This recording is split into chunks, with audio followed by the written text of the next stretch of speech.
Sempre que embarcamos em um avião, depositamos nossa confiança nas mãos dos pilotos. E sempre que os pilotos entram na cabine, eles depositam sua confiança nos computadores. Trata-se de uma relação complexa entre homem e máquina. E quando ela não funciona perfeitamente, um desastre pode ocorrer a qualquer momento. Cuidado, vamos virar! Não sabíamos se íamos viver ou morrer. Piloto automático! Decisões de vida e morte precisam ser tomadas em segundos. A desorientação pode matar passageiros e tripulação. Voar, nos dias de hoje, é uma tarefa bastante complexa. O piloto é sempre a última linha de defesa.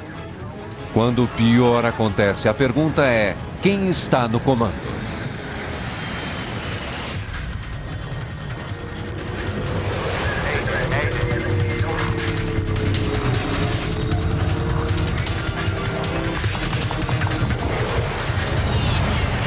Mayday, desastres aéreos. Essa é uma história real, baseada em gravações de dados da cabine, depoimentos de pessoas envolvidas e relatórios oficiais. Piloto automático. É pouco mais de 8h30 da manhã em Sanford, Flórida. Esses aspirantes a piloto caminham para a aula externa no aeroporto. O tópico de hoje, conhecer um Cirrus SR-20. Esse é um dos modelos mais novos. Vemos isso só de olhar para ele, devido às luzes nas pontas das asas, chamadas luzes de reconhecimento. Todos os anos, dezenas de alunos se matriculam na Delta Connection Academy, esperando ao final do curso tornarem-se pilotos de grandes empresas aéreas. A vida deles e um dia a vida dos passageiros que levarem dependem do profundo conhecimento que eles tiverem do avião que pilotarem. Aqui deste lado, é possível ver o governador da hélice. A maior parte de nossos alunos chega sem nunca ter pilotado ou com poucas horas de voo. Queremos que o aluno passe por todo o nosso programa e possa depois conseguir um emprego em uma companhia regional de transporte aéreo. Essas extremidades das asas têm uma geometria para reduzir o arrasto induzido. Esses aspirantes a piloto estão começando com aeronaves menores. Nos anos seguintes, eles passarão a conhecer grandes jatos comerciais com tecnologia de ponta. Ao pensarmos dos irmãos Wright, vemos que eles não contavam com nenhuma automação e tudo era feito utilizando força muscular, além de um pequeno motor interno a combustão. Tudo o que eles faziam, mover as asas e os profundores e lemes, era feito manualmente. Mas nos últimos 100 anos, a tecnologia revolucionou a aviação. Os pilotos partilham a cabine com sistemas automáticos de computador, que controlam praticamente cada aspecto do voo. Hoje ele é capaz de fazer tudo, até e inclusive aterrissar o avião. Tudo é definido para que os pilotos automáticos e os sistemas de automação sejam ferramentas que o piloto use, mas não o substituem. Essa é uma lição crucial para os aspirantes a pilotos. Um voo seguro é um equilíbrio entre automação e treinamento. Se um piloto cometer um erro ou se um instrumento não funcionar como deve, esses computadores de voo podem transformar-se em máquinas letais fora de controle. Lima, Peru, 2 de outubro de 1996. O voo 603 da Aeroperu se prepara para decolar para Santiago, Chile. O avião é um Boeing 757 de 4 anos, um jato altamente sofisticado, famoso por sua confiabilidade e segurança. O 757 será pilotado por 2 dos melhores pilotos da empresa aérea. O capitão Eric Shriver e o copiloto David Fernandes. A bordo, há 61 passageiros e 9 membros da tripulação. O jato faz parte de uma nova geração de aeronaves controladas por computador, nas quais os pilotos são treinados para confiar em um sistema central de dados projetado para reduzir erros, tanto mecânicos quanto humanos. Subir trem de pouso. Mas essa noite, minutos após a decolagem, o voo começa a enfrentar sérios problemas. Os altímetros estão travados. O altímetro indica a altura em que a aeronave está voando. Ele está indicando 0, mas o avião está claramente em pleno ar. Isso é realmente novo. Mantenha V2 mais 10. O 757 está equipado com 3 altímetros. Um para o piloto, um para o copiloto e um para emergência. Nenhum dos 3 parece estar funcionando.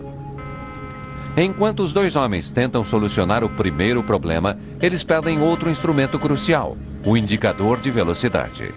A velocidade. O quê? A velocidade. O que está vendo? Não estamos subindo. Estou subindo, mas a velocidade... Mantenha a velocidade. Desnorteado pelos inúmeros alarmes confusos, o comandante Shriver resolve aterrissar.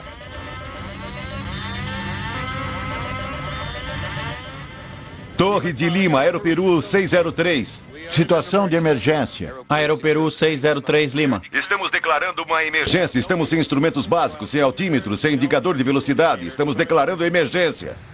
Para tornar as coisas ainda piores, Shriver e Fernandes estão voando à noite, sobre a água sem pontos de referência visual.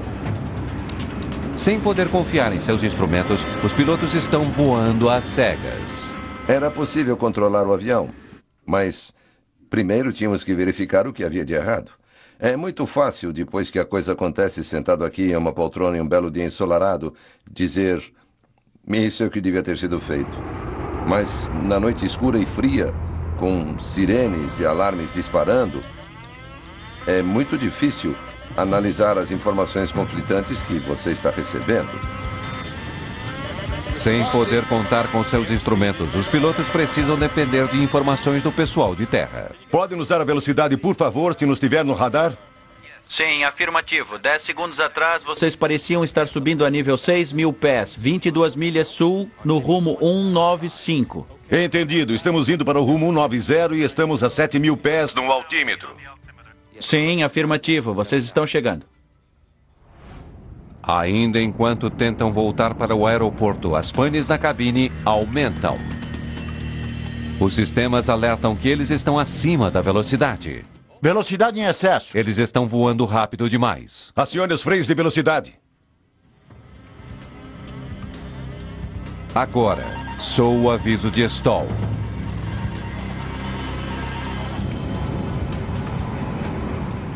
E então... Muito próximo do solo. O que está havendo? Muito próximo do solo. Temos o alarme de proximidade do solo. Proximidade do solo. O alarme de proximidade de solo os avisa que eles estão voando perigosamente baixo. Nível de voo de 2.000 sobre o mar. Nível de voo sobre o mar. Não, aí tem algum no checklist para o caso de você ter esses 7 ou 8 alarmes disparando e eles não conseguiam desligá-los. Altitude de 9.700. 9.700? Sim, afirmativo. Vocês têm alguma referência visual? 9.700? Mas temos indicação de muito próximo do solo. Tem certeza de que você nos tem em seu radar a 50 milhas? A tripulação é bombardeada com avisos conflitantes. Não sabem qual deles acreditar. De repente, os pilotos percebem a terrível verdade. Vamos atingir a água! Para cima! Eles estão voando a poucos metros da água. Cuidado, nós vamos virar! Aeroperu 603 Lima. Aéreos, no Nat Geo.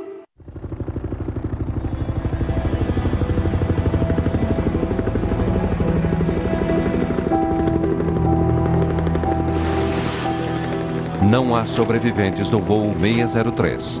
Tudo devido a algum problema que descontrolou os computadores de bordo.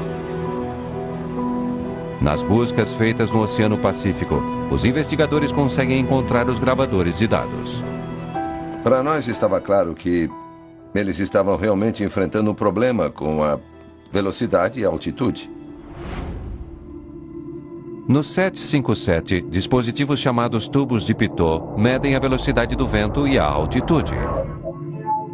Eles são pequenos sensores externos que captam as informações de pressão aerodinâmica e as transmitem para os sistemas computadorizados do avião.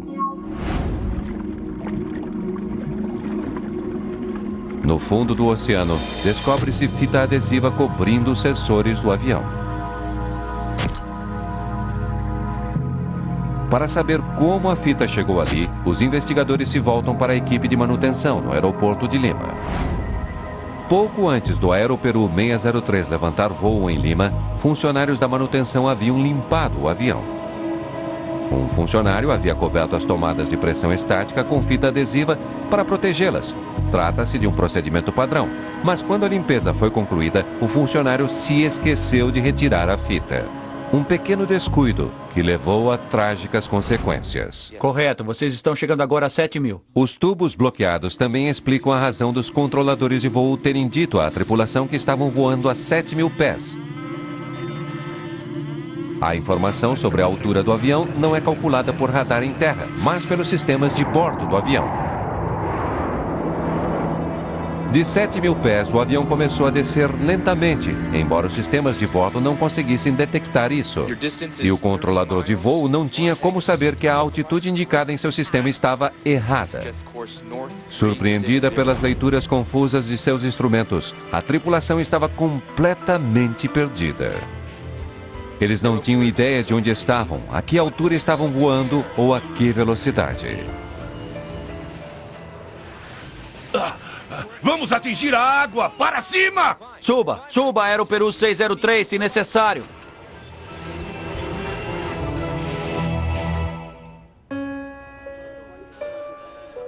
O voo da Aeroperu foi uma lição mortal sobre como os pilotos se tornaram dependentes de seus sistemas automáticos de voo e como podem ficar impotentes quando esses sistemas não funcionam. Aspirantes a piloto precisam compreender a complexa tecnologia no cerne de seus aviões. Quando alguma coisa dá errado, eles precisam saber quem está no controle, pois mesmo um piloto experiente pode depender demais de seus sistemas, e ao fazer isso, um desastre pode ocorrer a qualquer momento.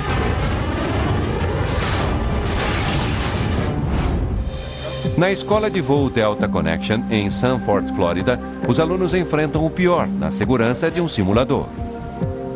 Nenhum aluno pode se formar a não ser que consiga lidar com problemas que eles talvez nunca venham a enfrentar no mundo real. No meu curso, nós trabalhamos com uma tripulação e eles têm 26 horas de treinamento no simulador, 13 horas em cada poltrona, na do piloto e na do copiloto. A simulação consegue apresentar problemas que são difíceis de serem apresentados no ar. E como se trata de simulação, podemos repeti-la. Então, se um dia você tiver de enfrentar essa emergência, isso se torna quase uma questão rotineira. Logo depois da decolagem, os alunos enfrentam uma emergência. Pressão de óleo no motor esquerdo. Ao receberem um desses alertas, não apenas acusem seu recebimento, mas o confirmem, pois assim ambos os pilotos ficarão a par. Pressão de óleo no motor esquerdo. Vou verificar os controles de voo e rádios. Você verifica a referência. Eles repassam os procedimentos repetidas vezes, pois a sobrevivência no ar depende de se conseguir agir corretamente no simulador. Em uma cabine de verdade, até mesmo uma pequena dificuldade pode se agravar, transformando-se em uma luta desesperada para salvar o avião. 19 de fevereiro de 1985. O voo 006 da China Airlines está caindo sem controle. Nenhuma resposta, comandante! Velocidade do ar 8 nós e caindo! Um dos motores parou. Nenhuma resposta. Os instrumentos parecem não fazer sentido algum. As pessoas eram jogadas para cima como pipoca, chocando-se contra a cabine. Não sabíamos se íamos viver ou morrer. O 747 cai mais de 10 quilômetros em 2 minutos. Os pilotos mal conseguem manter o avião no ar. O avião está totalmente fora de controle. Ele vai bater. O jato mergulha de nariz em direção ao Oceano Pacífico. E então, apenas momentos antes do impacto, a tripulação recobra o controle do avião. Controle de Auckland, Dynasty 006. Estamos declarando emergência. Dynasty 006, controle de Auckland. Pista liberada, pode descer quando o piloto assim decidir. Depois de sobreviver a uma tremenda queda, o comandante Min Yuan-Hu faz uma aterrissagem tranquila e dentro dos padrões.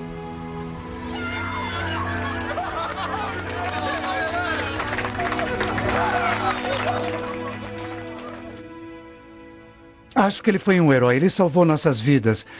Achamos que ele foi um herói e deu tudo certo. 24 passageiros sofrem ferimentos leves e um membro da tripulação é hospitalizado e logo liberado. Mas o 747 parece ter atravessado uma zona de guerra. Partes de todo o revestimento do estabilizador horizontal foram arrancadas como se um tornado as tivesse atingido ou um guindaste as tivesse despedaçado. Os investigadores logo percebem que os danos ao avião não foram a causa do problema, mas na verdade ocorreram durante o violento mergulho da aeronave. Eles investigam os registros de manutenção e os registros de voo, tentando determinar a causa do incidente quase fatal. Dentro do avião, os investigadores encontram uma válvula gasta. Isso induzia diretamente a falha do quarto motor do avião, mas não deveria ter levado o avião a despencar dos céus. Motor 4 parado. A perda de empuxo em um avião com 4 motores é um incidente de menor gravidade. Trata-se de um incidente com o qual é preciso lidar, mas o avião voará com 3 motores sem problemas. Não acredito que eu tenha sido... O comandante diz aos investigadores que, enquanto a tripulação estava lidando com o motor que apresentava problema, ele deixou o piloto automático assumir o controle do avião. Mas nesse 747, o piloto automático não controla o leme. O piloto automático é acionado para estabilizar o avião. Se alguma coisa dá errado, o sistema tenta responder. Com mais potência na asa esquerda, o jato da China Airlines começou a virar para a direita. O piloto automático respondeu usando os ailerons do avião, tentando manter o 747 em linha reta. Mas os ailerons não conseguiram resolver o problema. O avião continuava virando. Para evitar que ele virasse para a direita, deveria ter acionado o leme. É possível que tenha esquecido que o piloto automático não usa o leme. Pode ter suposto também que o piloto automático estivesse apenas pilotando o avião como um ser humano, o que não era verdade.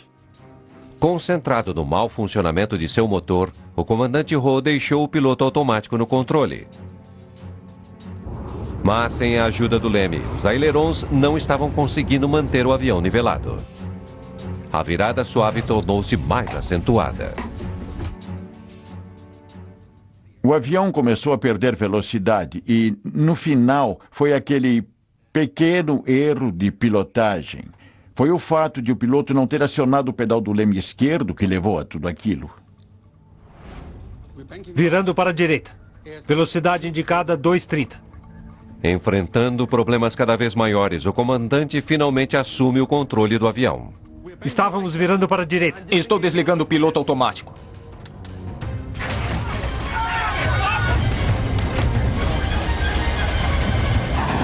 Quando o piloto automático é desligado, a situação fica ainda pior. Sem os ailerons para controlar a inclinação do jato, o avião vira.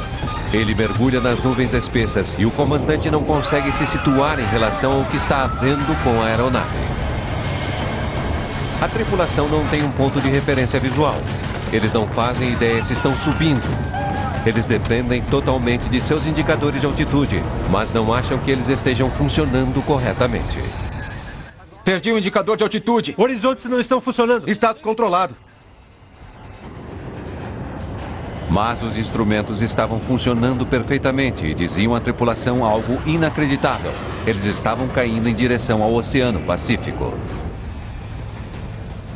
Eles não conseguiam acreditar no que estavam vendo e acharam que tivessem perdido seus instrumentos de altitude, mas eles não tinham perdido. Na verdade, o avião estava entrando em uma manobra acrobática. Era possível ver os comissários e todos aqueles que estavam sem os cintos de segurança voando pela cabine.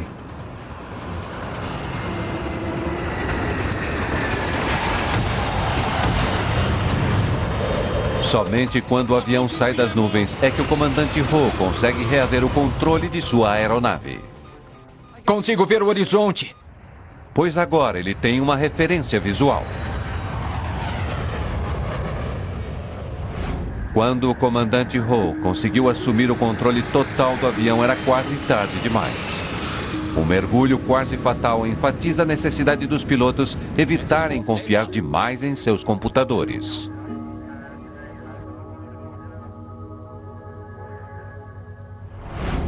O que a automação fez, de uma certa forma, foi tirar dos pilotos o controle direto e colocá-los em uma posição na qual eles monitoram o que a automação está fazendo com a máquina. Você apenas fica ali sentado de braços cruzados por horas e horas e horas e acaba, compreensivelmente, deixando as pessoas atordoadas. Mas quaisquer que tenham sido os erros cometidos pela tripulação, ela foi bem sucedida em sua principal e maior tarefa. O grande feito deles foi salvar o avião. E, em princípio, isso é tudo o que você precisa fazer. Você precisa salvar o avião e os passageiros. E foi isso que eles fizeram. Aspirantes a piloto praticam situações de emergência repetidas vezes, para se certificarem de que, em caso de desastre, eles saibam agir corretamente. A automação é um auxílio enorme em voos de grande distância, mas se uma tripulação não compreender completamente como seu avião funciona, ela pode rapidamente se ver em situação da qual não conseguirá escapar. Piloto automático ligado. Piloto automático ligado. 10 anos depois do acidente da China Airlines, outra tripulação é desnorteada por um piloto automático ainda mais complicado e não consegue assumir o controle até que seja tarde demais.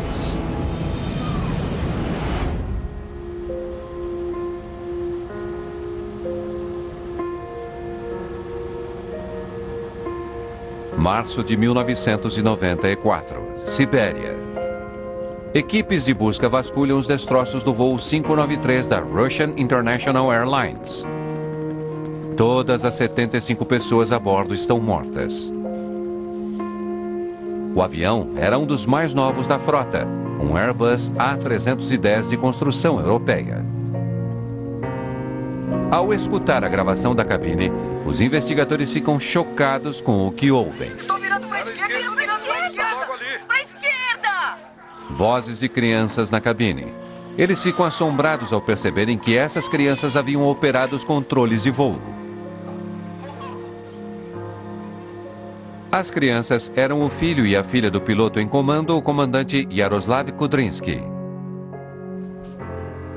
Os investigadores começam a juntar as partes de uma história quase inacreditável. Na noite de 22 de março de 1994, o voo 593 começa sua viagem de 10 horas para Hong Kong. Depois de várias horas, a aeronave está em voo de cruzeiro com o piloto automático. A bordo estão duas crianças fazendo seu primeiro voo internacional, Yana e Eldar Kudrinsky. Um amigo da família e colega piloto traz as crianças para verem o pai. Oi, papai. Esse é o copiloto, Igor Piskarev. É o início de uma cadeia de acontecimentos fatais. O que acha do nosso novo avião? É muito legal. É incrível. O voo 593 está agora a mais de 2.000 milhas a leste de Moscou, quase no centro da Sibéria. Seguro de que o piloto automático esteja controlando o avião, o comandante Kudrinsky permite que seus filhos se sentem na poltrona do piloto e segurem os controles. Ao contrário do voo 747 da China Airlines, o piloto automático mais sofisticado desse jato consegue controlar todas as partes do avião, incluindo o leme. Na verdade, a leve pressão de Eldar sobre os controles desliga parte do piloto automático. Eldar está agora controlando manualmente os ailerons do jato. Sem que seja perceptível no início, o avião começa a se inclinar. Ninguém na cabine reage à gradual alteração de direção. E o próprio projeto do avião oculta o fato do avião estar à beira de um desastre. Claro, eu fiz. Uma outra peculiaridade do avião é que ele não possui alarme, indicando o desligamento do piloto automático no painel de alarmes. Enquanto nossos aviões russos disparam um alarme em uma situação dessas. Eles vêm de outro planeta. Aéreos, no Nat Geo. O piloto automático continua controlando as outras funções do avião. Apenas os ailerons estão nas mãos de Eldar. Mas isso é o suficiente para afetar o voo. Momentos depois, o Airbus se inclina a 45 graus.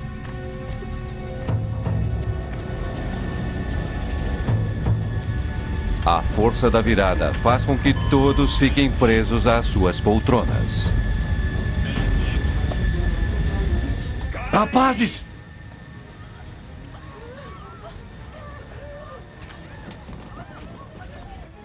O aumento da força da gravidade dificulta o acesso aos controles. Certo. Segure o manche. Eldar é o único com as duas mãos nos controles. Vire! A velocidade da virada o está prendendo à poltrona. Para o outro lado! Vire para a esquerda! Mas como é que se faz isso? Tá bom, saia daí! Mas Eldar não consegue sair. Seu corpo parece ter o dobro do peso normal.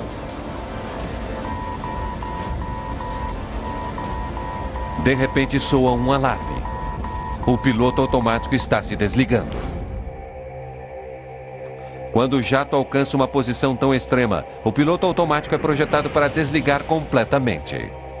Trata-se de um recurso de segurança que coloca o piloto de volta ao controle total da aeronave. Mas, nesse caso, é um adolescente que está na poltrona do piloto. O avião começa a mergulhar em direção ao solo. Para a esquerda, o solo está logo ali! O avião mergulha a uma velocidade incrível, mais de 200 metros por segundo. Para os passageiros, isso é equivalente a um elevador que de repente despenca. Sai daí! O comandante Kudrinski luta e volta à poltrona do piloto, mas é tarde demais para salvar o voo 593.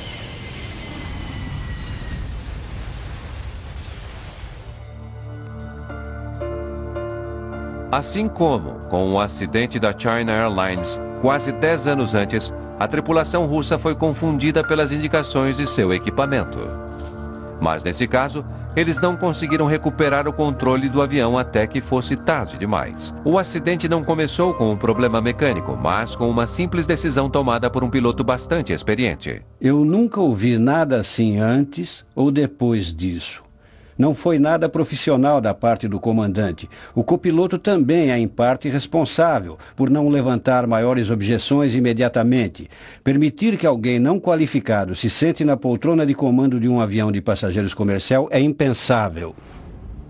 O erro da tripulação agregou-se ao fato de que eles não conheciam totalmente seus sistemas computadorizados. Esses sistemas estão malucos. 10 anos depois, um outro piloto experiente é confundido por seus instrumentos. E dessa vez a situação é complicada por uma sensação comum, que os pilotos são treinados para ignorar. 3 de janeiro de 2004. Um voo fretado da Flash Airlines está se preparando para decolar do popular resort turístico Sharm el-Sheikh, no Egito. 148 pessoas estão a bordo. Bom dia, senhoras e senhores. Em nome do comandante Kedr e sua tripulação, damos as boas-vindas a bordo do Boeing 737-300 da Flash Airlines. O comandante é Kaider Abdullah, de 53 anos, ex-oficial da Força Aérea Egípcia com mais de 7.000 horas de voo. Na escuridão, antes do amanhecer, o comandante Kaider e sua equipe fazem uma decolagem tranquila. Voando manualmente, eles ainda não ligaram o piloto automático do avião. Mas enquanto ainda estão subindo, o plano de voo já começa a dar errado. Virando para a direita, senhor. O quê?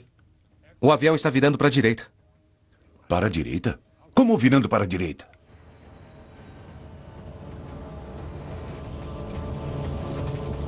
Inclinando. Piloto automático. Piloto automático no comando. Piloto automático! Piloto automático! Sem piloto automático, comandante.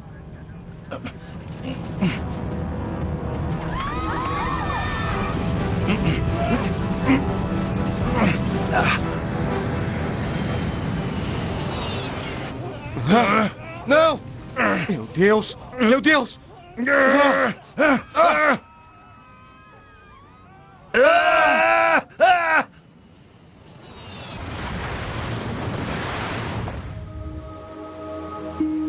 De manhã, os investigadores descobrem que não há sobreviventes do terrível acidente.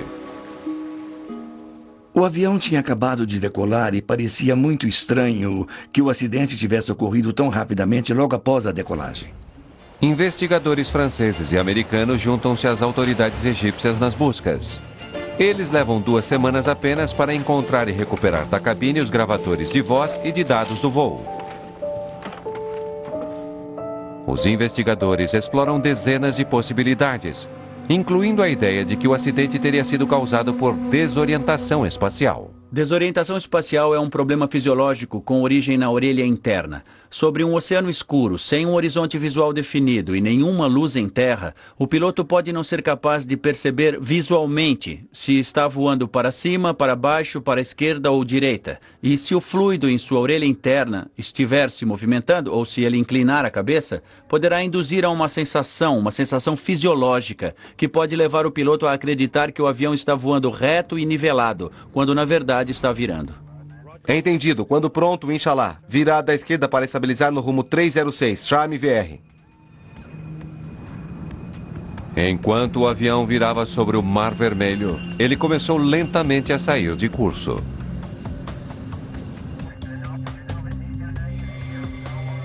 Mas o piloto não diz nada. Ele parece não se dar conta das alterações em seu plano de voo.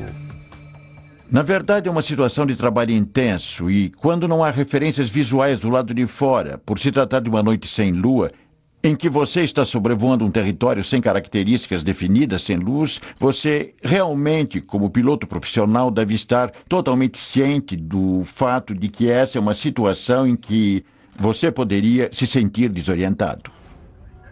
Não se sabe exatamente o que o comandante notou.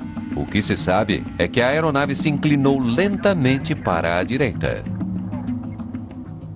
Virando para a direita, senhor. O quê? O avião está virando para a direita. Como virando para a direita?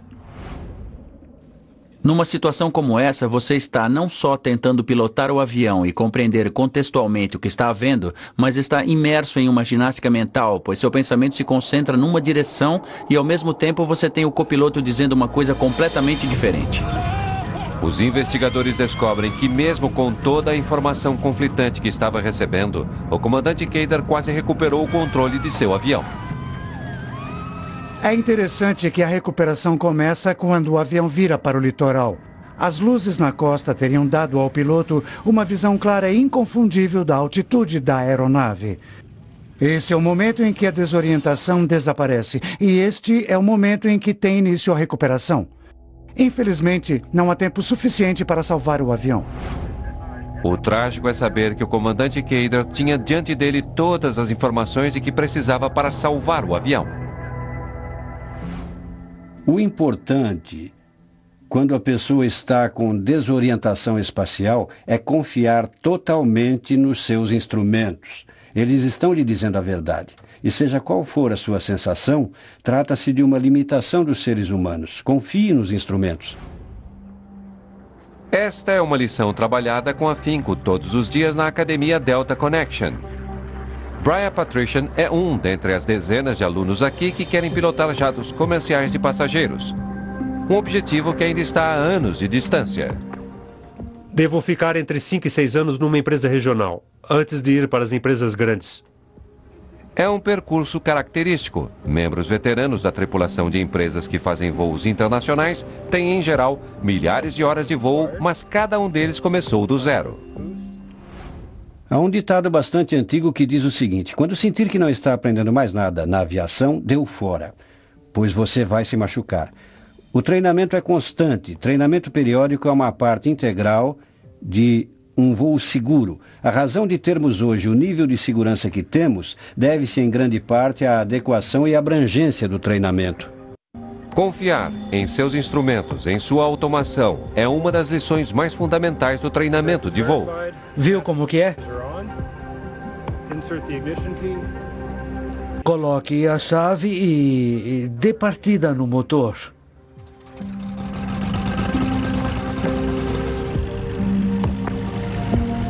Cada voo seguro, desde voos em aviões pequenos até jatos enormes, depende do trabalho conjunto de piloto e avião. Mas ainda que a tecnologia de um jato esteja com problemas, Aviões modernos são tão bem construídos que os pilotos ainda conseguem aterrissá-los com segurança. 24 de agosto de 2001. O voo 236 da Air Transat está levando 306 passageiros e tripulação. Com destino a Portugal, o Airbus enfrenta sérios problemas ao sobrevoar o Oceano Atlântico. Era possível ouvir um alfinete cair no chão. O exterior, não havia qualquer som naquele avião, na cabine, nada. A razão de tanto silêncio era porque ele estava sem combustível. Um jato de última geração se transformara num pesado planador. Lista de funções que perdemos. Não temos mais o estabilizador, estamos sem 2 sistemas hidráulicos, amarelo e azul, sem ADR 2 e 3. A tripulação não pode contar com a tecnologia que normalmente mantém os aviões voando. O jato está a 10 km de altitude sem os instrumentos mais essenciais. O comandante Robert Pichet e o copiloto Dirk de Jager precisam encontrar um meio de aterrissá-lo com segurança. Durante as primeiras 4 horas de sua viagem do Canadá até Portugal, o voo é normal. Estamos chegando ao nosso próximo ponto de referência. A cada 30 minutos, sobrevoando o Atlântico, a tripulação havia verificado sua posição e consumo de combustível em relação ao seu plano de voo. 11,2 toneladas à esquerda. Apesar dos sistemas computadorizados, alguns procedimentos, como a verificação de combustível a bordo, são feitos pelo piloto. Combustível ok. Nível normal para a distância percorrida. Tudo bem.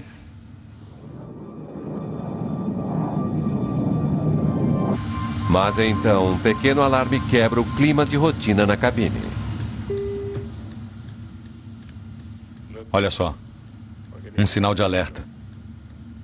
Temperatura do óleo baixa, pressão do óleo alta no motor número 2. O computador mostra que a temperatura do óleo está baixa no motor número 2. Mas mostra também que a pressão do óleo está alta. Uma indicação de temperatura baixa de óleo normalmente indica uma leitura errada, um sensor com problema. Em geral, as temperaturas não diminuem, elas aumentam. Uma temperatura baixa de óleo não inspiraria preocupação. A pressão de óleo alta é uma indicação bastante estranha. É algo bastante raro. Na verdade, eu nunca ouvi sobre isso. As leituras de óleo são tão incomuns que os pilotos acreditam que elas possam indicar um erro do computador. Mas o comandante e o copiloto continuam monitorando os níveis de óleo. 30 minutos depois do primeiro alarme, soa um outro alarme no Airbus. Alarme de desbalanceamento de combustível. Nunca vi isso antes. Siga o procedimento do checklist. Vou contatar o controle de tráfego aéreo. No Airbus 330, a maior parte do combustível fica em tanques grandes nas asas. O computador detectou que o nível de combustível no tanque da direita estava significativamente mais baixo do que o nível do da esquerda. O manual de voo recomenda a transferência de combustível através de uma válvula especial de alimentação cruzada. O combustível irá então passar de um tanque para o outro. Ao iniciar o procedimento de alimentação cruzada para corrigir o desequilíbrio de combustível, a ação de restauração deve começar muito rapidamente. Em outras palavras, a situação não deve continuar a piorar.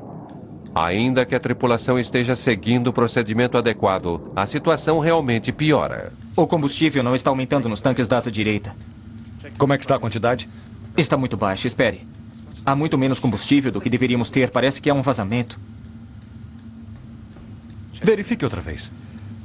Os sistemas monitoram centenas e centenas de sensores e, quer dizer, eles podem ser afetados por coisas comuns, como, por exemplo, um pouco de geada ou gelo em um sensor pode levá-lo a apresentar dados incorretos. Mas, na verdade, a leitura é precisa. Há um sério vazamento em um dos motores e Pichet transferiu um combustível valioso para o tanque com o vazamento. O fato é confirmado quando o copiloto de Jager faz nova verificação de combustível. Segundo todos os calibradores, todos os tanques na asa direita estão muito abaixo do nível em que deveriam estar de acordo com o plano de voo. Não há praticamente nada nos outros. E o tanque longitudinal? Também não há nada nele.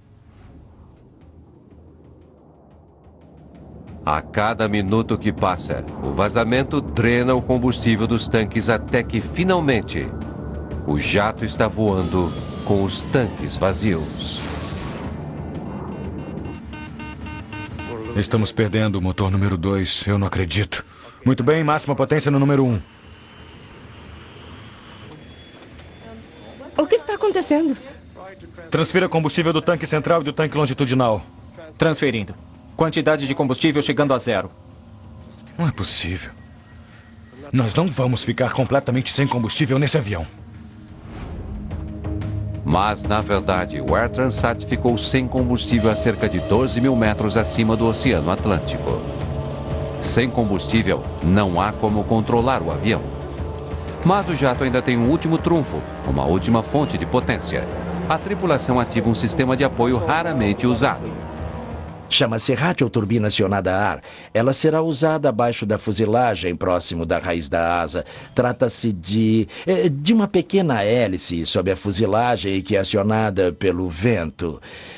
Essa pequena hélice irá fornecer energia limitada para que alguns sistemas elétricos e hidráulicos da aeronave funcionem. Em outras palavras, embora seja um planador, pelo menos é um planador controlável.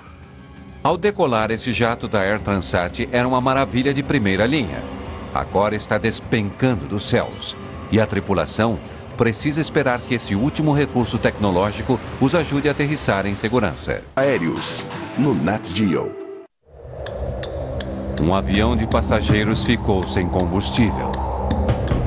O jato da Air Transat é agora um enorme planador com mais de 300 pessoas a bordo. A tripulação desviou o avião de sua rota original a Portugal.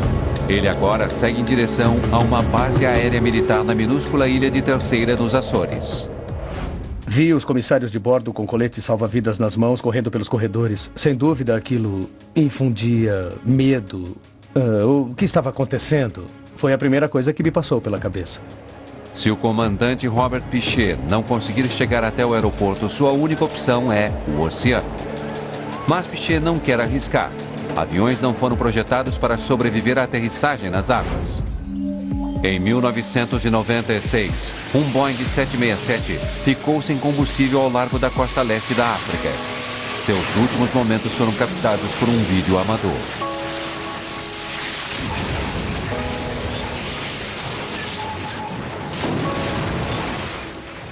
Das 175 pessoas a bordo do jato da Ethiopian Airways, somente 50 sobreviveram.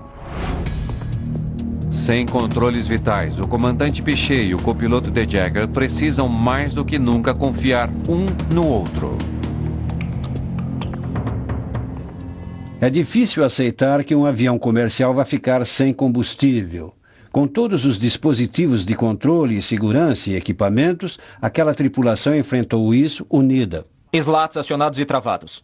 O próprio projeto do avião evita que ele caia como uma pedra. Mesmo sem os motores, o deslocamento do avião lhe dá alguma sustentação.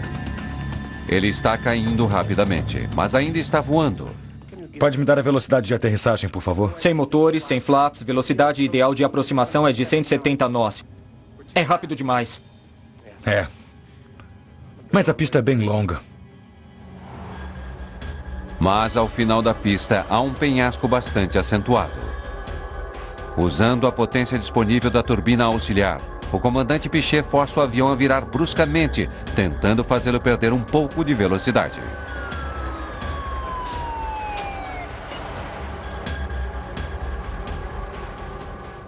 O avião estava em um ângulo de quase 45 graus. Eu pensei que ele fosse virar completamente e mergulhar de bico. Pessoal, todos inclinados! Segurem firme! Aguente!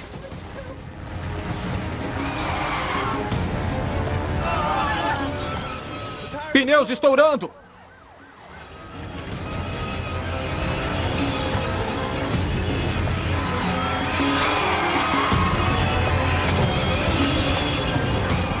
Meu Deus!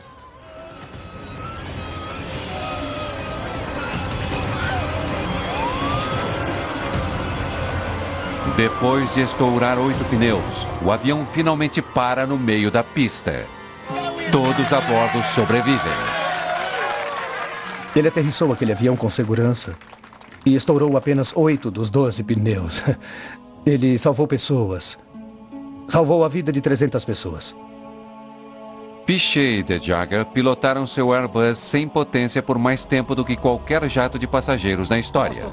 Notícias sobre o feito memorável se espalham no mundo todo. Na verdade, você não tem tempo de mais nada, além de pensar na segurança dos seus passageiros. Esse é o seu principal objetivo, e como não tínhamos motor, o outro principal objetivo era aterrissar com segurança. Naquele momento, eu acho que contou a experiência. Investigadores descobrem que o vazamento a bordo do jato havia começado quando o motor direito foi substituído 5 dias antes do acidente.